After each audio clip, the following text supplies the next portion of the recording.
made it. Yeah. Sorry, I was just in another room. Hey, Michael. Hey, Bob. All right. Okay. I'll get started. Do you have a Miro page? Or A Miro page? I have one, but I'm not really active on there. I have a few things I can. Okay. So I don't need to refer to that while you're talking. You know, if it's not set up as that such. Yeah, I mean, I'm gonna have everything on the PowerPoint anyway. Yeah. Okay. But definitely for the final, it's good to do that because, you know, we don't have to tell you go back 6 slides to, you know what I mean? Okay. Okay, then I'll do that for the final. I'll populate this more. And Ardit, you worked in both Miro and Mural, and you prefer Miro? Yeah, I prefer Miro better. Why? I don't know, I feel like it's just easier to work with. Mural, I don't have any of my projects there. They expired. I don't know if there's like a free trial or something that you have to pay.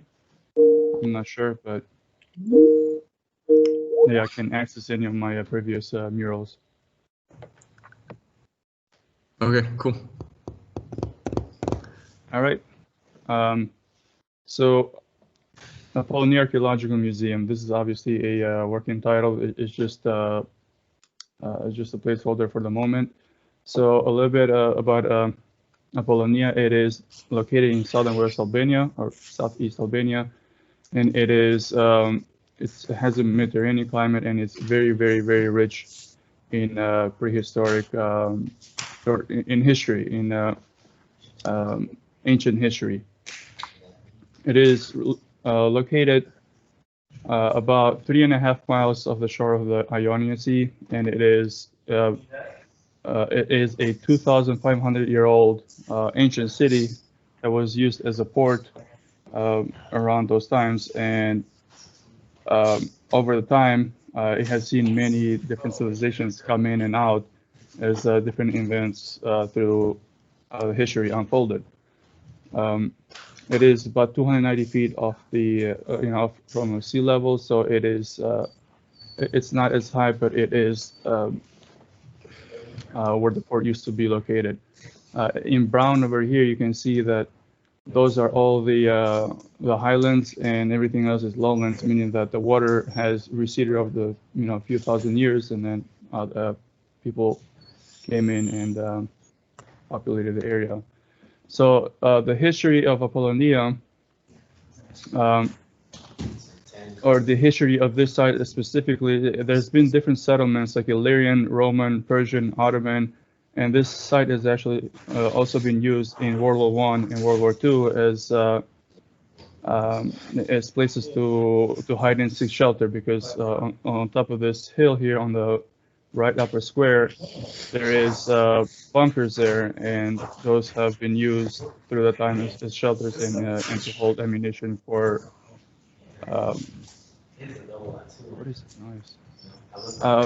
So in the red circles, these are excavations that have been dug up throughout the past 20 to 30 years, and they continue to do so, and the more they excavate, the more ruins they find.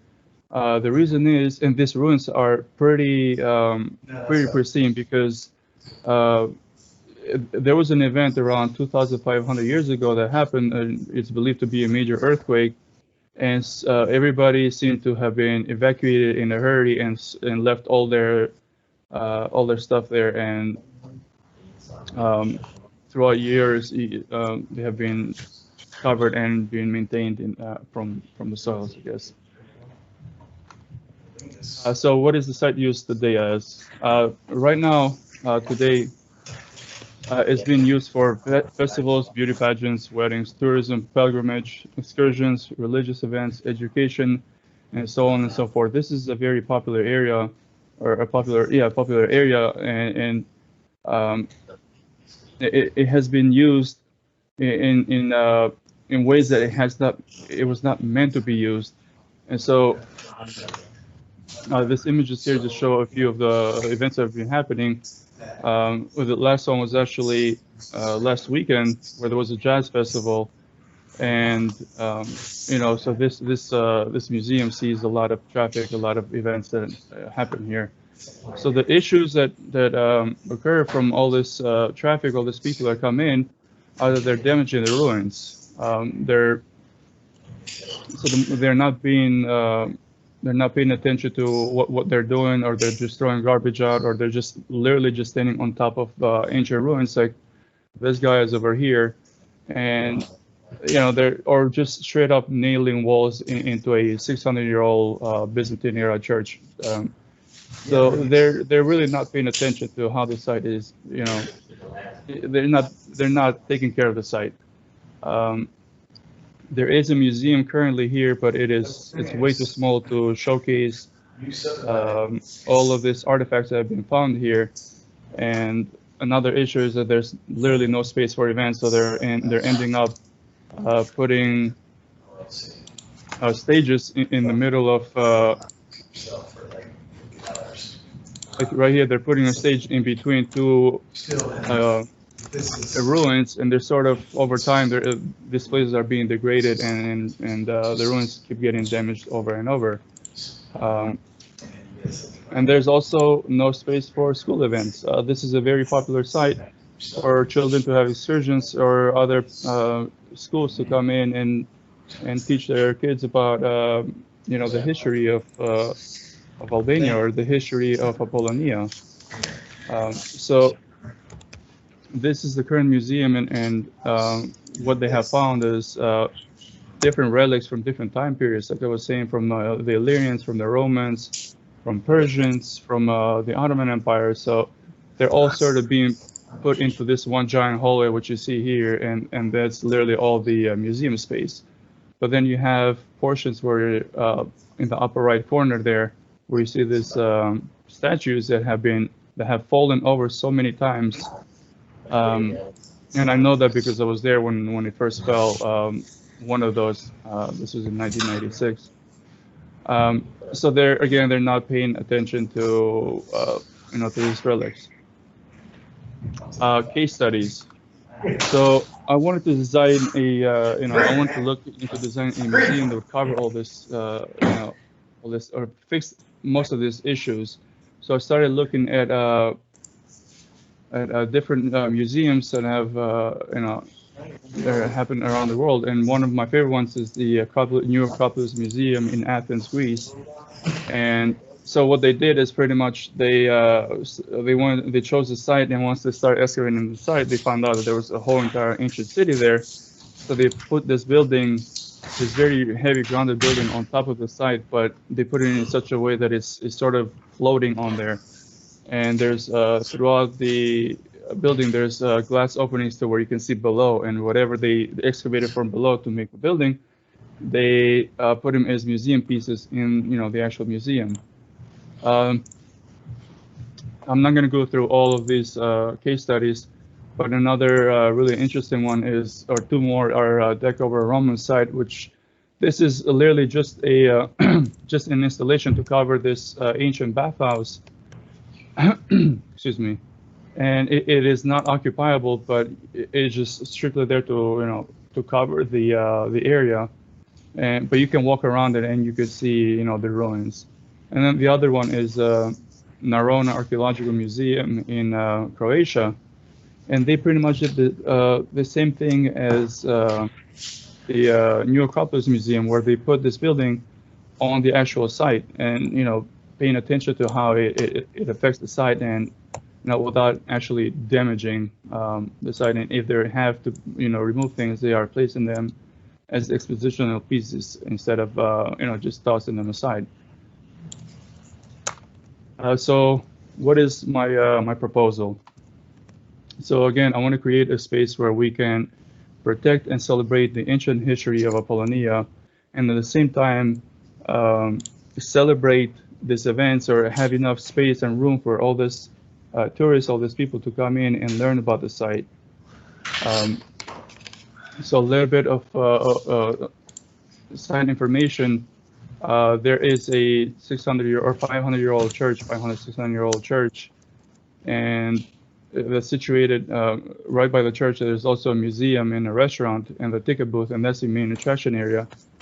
And that's, I'm sorry, that's not the main attraction area. That's where people come in and then enter into the ancient city, where they go through through the event spaces or through, I'm sorry, not the event spaces, through the ruins. And they, you know, so they're just pretty much, they walk in there and they're free to explore everywhere and sort of see whatever they, you know, whatever they want to see. There's also 2 restaurants built in here, where you see a number 3, that is the most popular one, and that is where weddings and such get happen. And where there's also two areas where are tourist drop-offs, and those are pretty much where tourists come in. They buses either drop them off there, or drop them off a little bit up higher on the hill, and you know then they're sort of free to go and explore the whole entire area. So a few things that I want to consider as when I wanted to start this design process was that, you know, how do people navigate this site? How do they go around, and where do they start? Where do they finish? And what do they see throughout this journey? Important landmarks, and how the landscape is shaped, and what it has to offer. Views to consider, like if you're building somewhere, what are you looking, or what direction maybe should the building face, or what should be open areas where you can see ruins, like site access and space, and you know there has to be enough space for me to build this museum. So this is my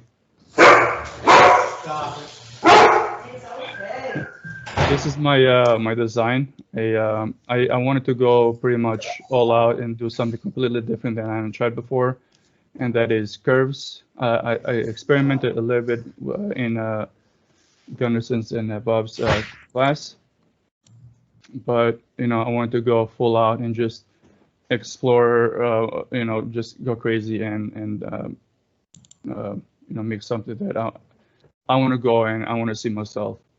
These are, I'm sorry, I'm going to go back a little bit. There are 2, I'm sorry, I'm just going to go forward. So on the first level, this building is 2 levels, is about 40 feet high, 40 foot high. And on the first level are mostly going to be the museum pieces or I'm sorry, the exhibition spaces, whether it be permanent or temporary. And you know, there would be a ticket booth, or a cafe, gift shop, library, restaurant, and so on and so forth. But I want to place them in such a way that you know, the museum, the exhibition spaces, they're you know, aside, and they're by themselves, and they're not obscured by the I'm not using the word right.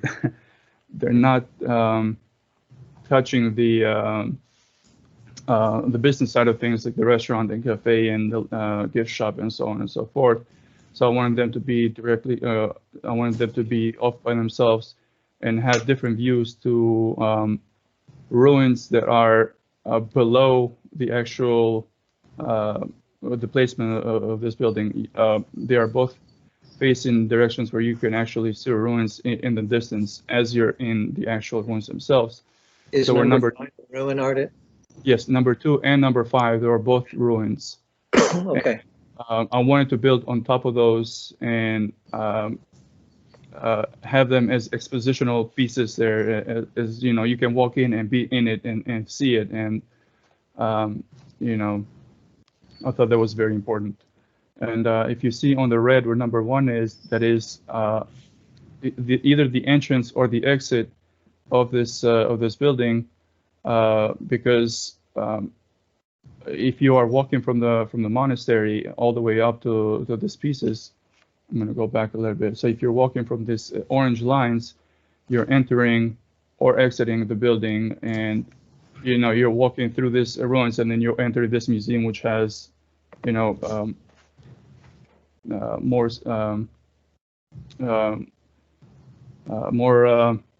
exhibitions. more ruins, more stuff for you to look at. And then on the second level, again, I wanted to, if you look at number 1 and number 4, they're sort of half floors because I want people that are up there as they're going around and they're looking at this, the other exhibition spaces, they can also see below or see through the glass into the other ruins that are outside. And then number 2, which I'm kind of second guessing, third guessing myself, I want that to be the auditorium. I'm just having a lot of trouble designing it. And number 3 is pretty much where all it's on the second floor and where all the business side of things happen, where the offices are, meeting rooms, director's office, and so on and so forth. I have to design those spaces, but that is my my idea as of now. And then I created this in yellow, this structure that would hopefully support this crazy contraption that I have as for the event space, which is it's that middle piece where possibly festivals can happen, or when I say festival, I mean not a festival with like 50,000 people. I mean a festival with like, I don't know, maybe 100, 200 people max. And then so I want that space to be open, and then so people can come in and out as they please, and at any point in time they can enter or exit the museum. They don't have to go through the whole entire thing and then exit, but they can also see through. They can, if they're inside the museum, they can see directly outside of it, as you can see by the yellow ribs there.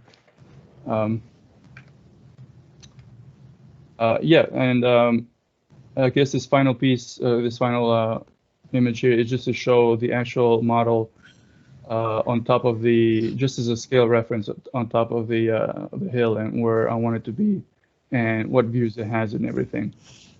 I also have a 3D model here. If that pretty much concludes my my presentation, but I also have a 3D model that, if you have any questions, I hope we can answer through with. Can I ask something about this model? If you back out a little bit, it looks like it kind of sits on a thick base, but another image we had earlier looked like it was kind of, yeah. Is this area, I don't know if can you see my cursor? No. No, okay. It's a problem with you. So, well, I think I know what you're saying. Is this a plinth or not, right? Yeah, right here. So, no, I still can't see it. But so I haven't worked on the ground just yet. The ground is going to have to be worked on a lot because I don't think it's a good idea to put a, I don't know, 20-foot plinth in there or something like that, some giant concrete base. Obviously, we would have to put it, but I'm going to have to work the ground a little bit more, or not a little bit more. I'm going to have to work the ground because at the moment I haven't really thought as much about it. It's mainly been about the spaces themselves. Okay, fair enough. When this glass wall comes down, you have a kind of curving glass wall in a couple of places. When it hits the ground, is that the ground in your mind? Yes. Okay. Yes, that would be the ground. Right. Okay. So if you can see here, there's a little person. Okay.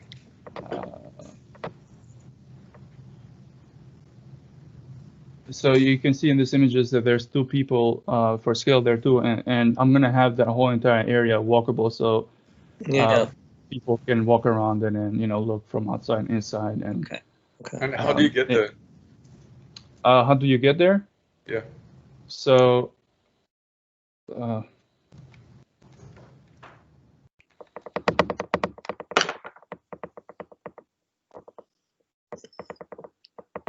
So if you see right here, this orange, this red piece is people are walking through this whole entire area, and they can choose to walk through here, or later I'm going to have a another curve come in here to where they can be directed to come around this way, and the same thing would go through this side.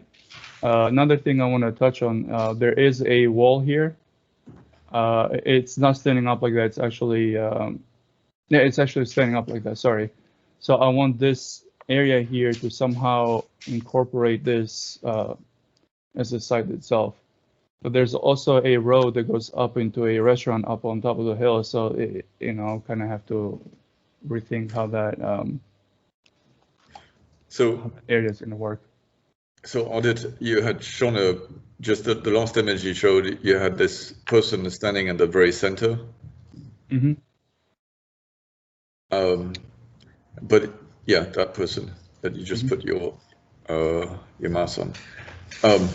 So that person would have to walk all the way around the building if she was on the other side of the glass. If she's on the other side of the glass, she'd have to walk all the way around the building to get to that point.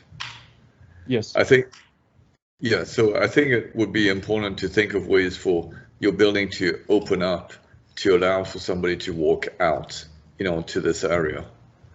I mean, I think that, in a place where you're just walking outside from building to building and you're looking at the view of, those few miles of a few miles of land between you and the sea now that have been retaken. All of that is interesting. But, I think to me, it's a building that would make sense to be something similar to what Snøhetta did in terms of, there's the roof itself becomes a place that you can walk on, that you can sit, look at the landscape, fall towards the sea, So I think that it's not so much a building that would only have an access to the side, but certainly the access from here out would be pretty interesting. And the challenge of how do you make an opening through that could be pretty interesting too. What was I'm sorry, can you repeat the name of the person or the architect? Snøhetta, Snøhetta, I think. So it's the Oslo Opera House. Okay. For the pyramid of the Louvre, it's like the shape that's in the middle of the courtyard, and Overroop worked with IMP to create this really complicated entrance so that you can walk through a facade that's at an angle, so they made a portion of it vertical so you can walk through and make an entrance. It seems to me, especially since most of that museum was underground, that it would have made more sense to make the entrance underneath the pyramid, that you would, slide underneath it. And so you could keep the pyramid as it is. So here it might be something similar, like I have to have a vertical surface. Do I then, come underneath your form? I don't know. But, that's something that you might look at. Okay. And maybe it's just the vertical parts on either side that exit out that would be close enough. But yeah, sorry, Bob. No, it's a good conversation. First comment is that I think it's a really great site, and I think you've constructed a good project for yourself. I'm really fascinated with the elements that are scattered around the site, and I wonder if the site can give you additional guidance as you refine the project as to how to approach it and what you should look at and how the forms take shape relative to the context. I think that's a kind of interesting possibility. The other thing is there's this building that's very widely published by Zaha Hadid that's in Azerbaijan. It's that's also, you've probably seen it. And it does a kind of extraordinary job of completing itself as a form. I think it's a really amazing building. And what's interesting about that is the site that leads up to the building is substantial. And the way in which you approach it, you move through a constructed landscape, but the constructed landscape bridges between the kind of slightly more rational quality of the city and the, it's not that it's not rational, but the curvilinear, very kind of sensual forms of Zaha's building. And I think I think how you construct ground here is really important. And I think Michael was alluding to that too. And I think I wouldn't let Well, I would be cautious about it. I wouldn't let the geometries emerging in this building fuel that one-to-one. I think you might have a little bit more critical discourse about it. And the landscape, I think, because you have to build a site within the site for this building.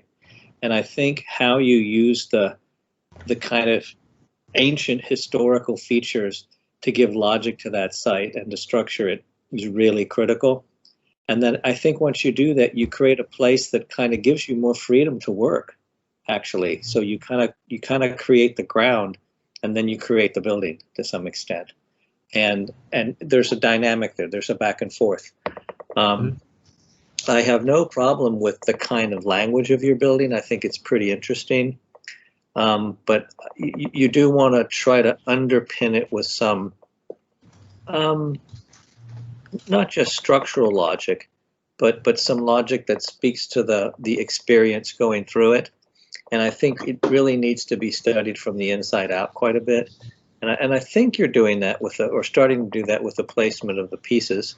I think it's interesting you're making basically indoor rooms to preserve some of the ancient pieces. They presumably would be some of the most valuable. Out of all the slides you showed, I found the slide that had the temple front standing to be the most compelling. And the second most was the plinth with all the columns that had been laid out. You know, and I think those are kind of fascinating things on your site. And I looked up a project by Foster. It was longer ago. It was done in '93. I thought it was much more recent. And it's an art museum in, how do you say it, Michael? Nimes, France? Yeah. And it sits in a tight urban setting. It's very different than your project, but there's something compelling about an unapologetically modern piece of architecture sitting in this historic context with a huge, heroically scaled porch looking at a large open square, almost 2 blocks of the city, with a temple on it, an ancient temple. And it's called, I don't know, the Carré d'Art, but it's '93 by Foster. You can go to his website and find it quickly.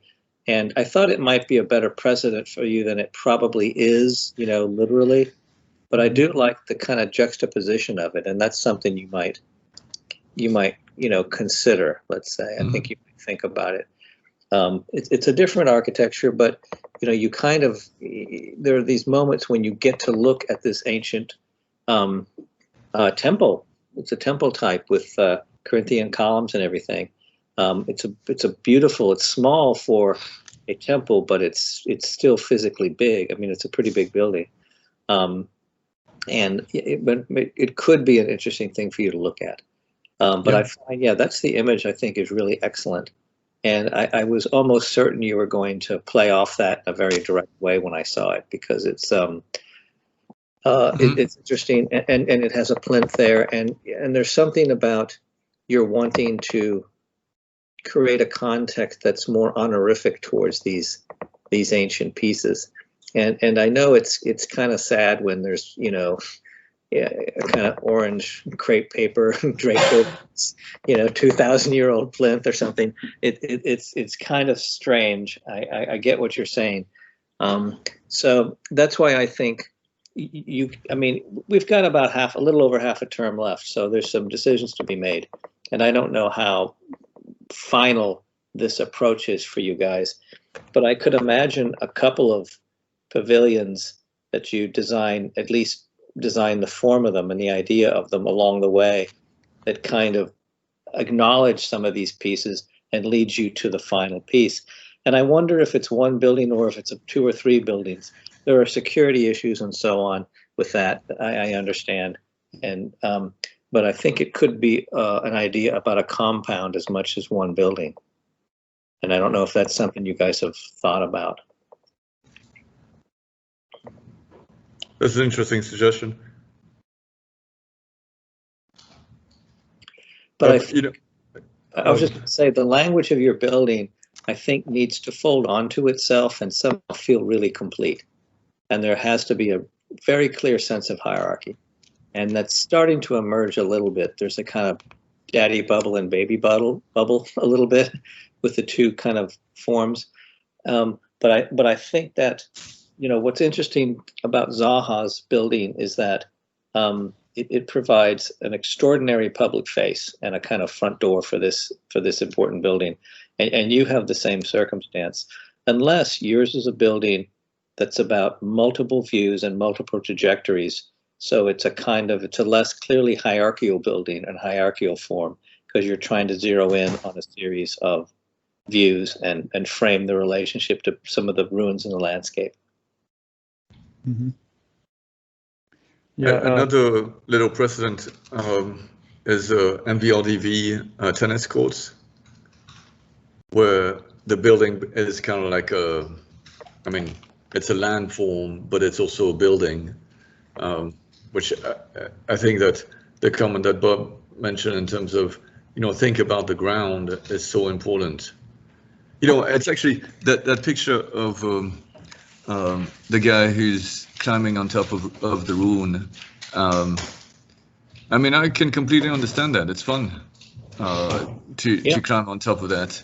And so, I'm wondering if your buildings, offers some of that, of, moving one's body and put it in a position on top of the building to look at something else, to make it part of the land a little bit more, just like these ruins have become over time.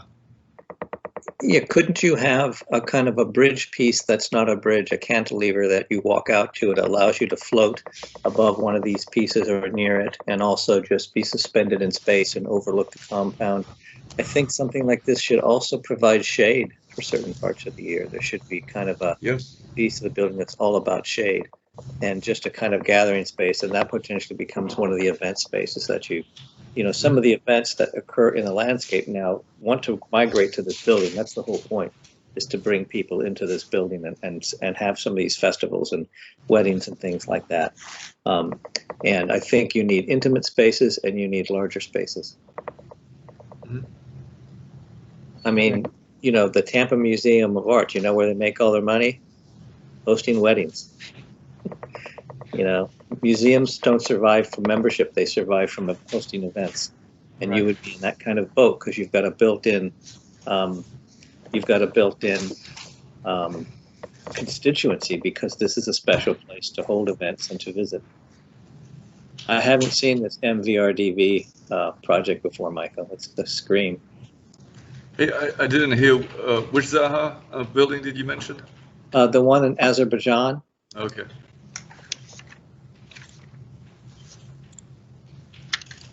Yeah, so I was looking at that building quite a lot, actually, as I was designing this, and I was taking hints from that as well.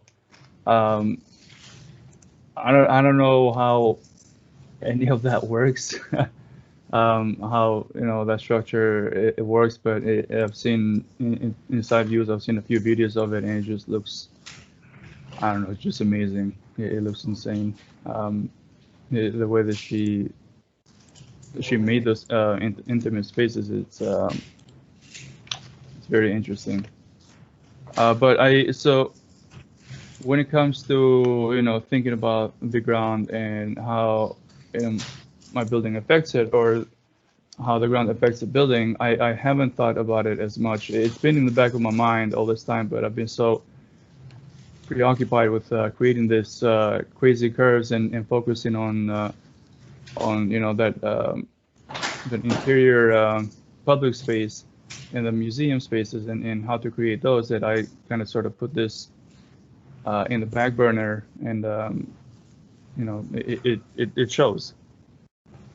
Well, I looked up construction photos right now for that building, and the wavy steel skin. The wavy skin is steel. It's an extraordinary steel structure, and inside it sits a huge concrete pour that is part of the auditorium, and then there's just steel frame floors and columns, and it's a hybrid system. It's a 600,000 square foot building. I mean, it's a big building, but if you look at it, it's I'm not going to say it's simple, but there's something very direct about the two systems and and the interplay between them. I think if you just look up construction photos, you'll be really relieved, because it's very doable. Mm-hmm.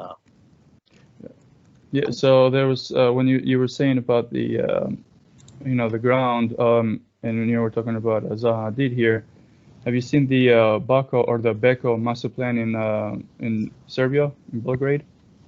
No, I mean, I'm not sure. I don't think so.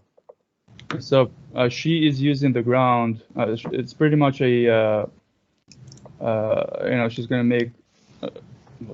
They're proposing a housing, and these buildings. They're obviously curved and all that, but the ground becomes the roof, and you could possibly walk on it.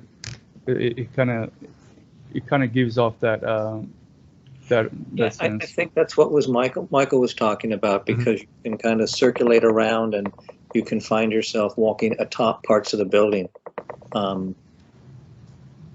And that's a kind of powerful thing, And there's a section to this site, right? A pretty pronounced section. Yes. I'm sorry? You have a lot of section in this site, a lot of slope. Right, yes. And what you do is you just invent it. You get it close. It looks like this, and you live with what you invent. That becomes the site. And then you make decisions relative to that. It's in the spirit of the site that you're working. What's that project you wanted me to look at in Baku? The Beko master plan in Belgrade, Serbia. So BEKO. Okay. Whoa. Yeah. Yeah. Pretty interesting. Yeah. Like it's alive. Yeah, so that ground was very interesting. Yeah, and I think the lesson there is that the ground is, inherently, you can look at architects that don't use these geometries, but they still understand the plasticity of the ground. We can look at Alto, right? He always knew how to use the ground and manipulate it to make it integral with the building. So I think that you have a great opportunity here with this site for it to feel really kind of part of the site, even though its formal architecture might be, quite distant from the architecture around it. There's nothing wrong with that. Yeah, to me, this is completely subjective. I don't think it's completely subjective, but there's something really elegant about the Azerbaijan project. Something a lot less about this project, the Beko master plan. Yeah, it's like there's a line between being elegant and grotesque, and this kind of goes on the grotesque side, and it may well have come out of that office since she passed. Who knows? Right. Yeah, I don't think Schumacher is maybe the designer she was, but nonetheless, it's always easy to criticize. Yeah. And it's impressive to do something like that, but the other one, when I look at the forms, and then you look inside, and the form carries inside the auditorium, there's something really nice about it. This seems a lot more like, why? What's the point? That's because I can. But the compelling thing about it is the kind of almost the quasi courtyards it makes and the way you can move around them. I think that's pretty interesting. It's an interesting precedent for you anyway, Ardit, I think. I don't know what year this is, this master plan. The Beko master plan? Yeah. I don't either. It doesn't really matter, but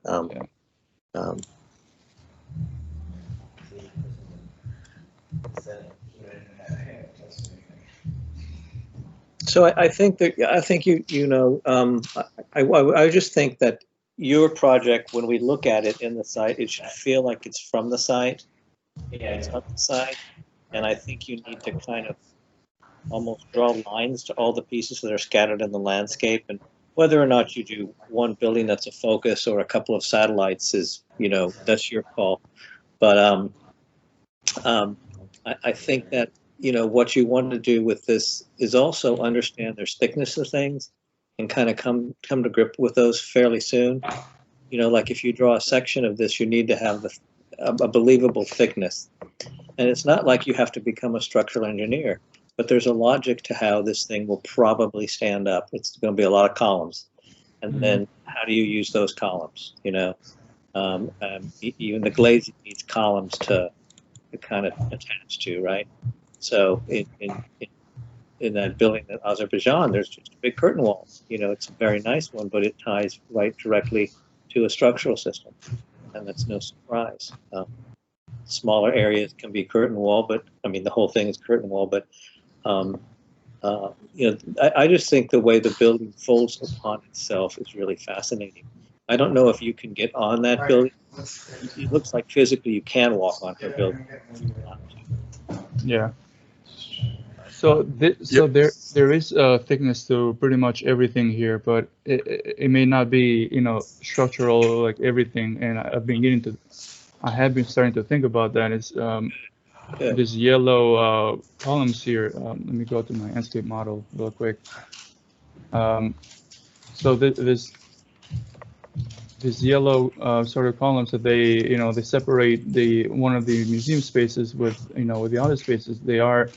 They have thickness to them, and they're like 6 inch by 14 inches, I believe. So at some point they can support some structure, but they obviously they would need to be columns and other things, which I have been thinking about. Well, yeah.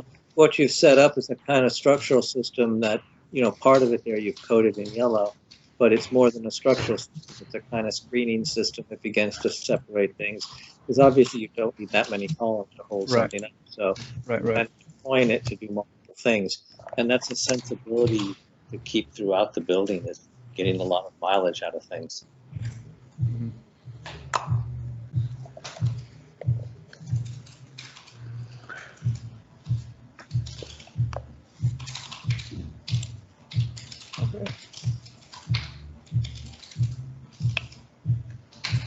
Okay. I agree with the comments also, like you've got to prove your building a little bit. And, even that bridge that you have, the slab that just goes straight across. I mean, you can't span that distance with something that thin. And, to add enough thickness to make a span like that, it could actually improve the design, that it might be thicker at mid-span and then get thinner. I mean, that's a substantial span. Am I putting columns to support it up, or am I really flying this thing across? And either one of those, adding columns, but then the slab gets thicker where the columns are, or something like that, to kind of react to how do you carry something like this. It's funny, there's years ago there was a faculty member who came for a semester from, I think it was from UNC at the school, and he was suggesting that he would assign model materials for the students that had very little resistance, because what happens is that when we scale down for model, you can span a great distance with a piece of chipboard, and so he would assign model materials that were so fragile that you couldn't just build something extremely thin. You had to really think about the thickness of things. But anyways, and now obviously in the digital realm, it's a little bit too easy to just show something as a skin and then there's my building. I think your project will get better once you think about the structure a little bit more. Mm-hmm. And I'm not saying that you make all the structural calculation, but you give it a direction that makes sense, that's believable in terms of thickness. Okay. And just a structural strategy about, am I actually doing a large structure for the roof to span all of that, and then the bridge is suspended from that roof so that that bridge remains really light. All of those become design decisions. Okay. Yeah. But I think it's an elegant start. It's not enough work for the amount of time you spent. I mean, for the amount of time you had, but it's a nice start. It's a fun project. Okay. Hey Bob. Are you going to have time to watch TV tonight because you're not writing any letter for me? As your secretary, I've retired. I don't know if I want to, because the only thing on is the debate, right? Oh, that's true. Yeah. Ugh. There's another debate tonight? Well,